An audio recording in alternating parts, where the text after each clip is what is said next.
Primary TET এজলাস পরিবর্তন মামলাটি ছিল মঙ্গলবার নগর দায়রা আদালতের বিশেষ আদালতে বিচারক প্রশান্ত মুখোপাধ্যায়ের এজলাসে।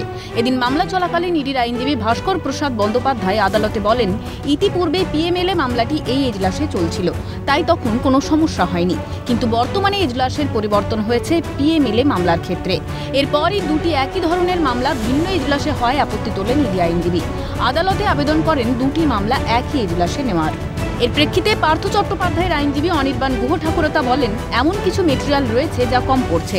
আমার আবেদন ইডি 1 মাস পরে দেখুন। এর আগে মামলাটি আলিপুর সিবিআই বিশেষ আদালতে চলছিল, তখন ওদের সমস্যা হয়নি। আমি এই মামলার একটা অংশ লিখিত বিরোধিতা করার আবেদন করতে চাই। এরপর পার্থ চট্টোপাধ্যায়ের আইনজীবী বিচারকের কাছে 15 দিন সময় চান, যাতে এর প্রেক্ষিতে জবাব ফাইল করা যায়।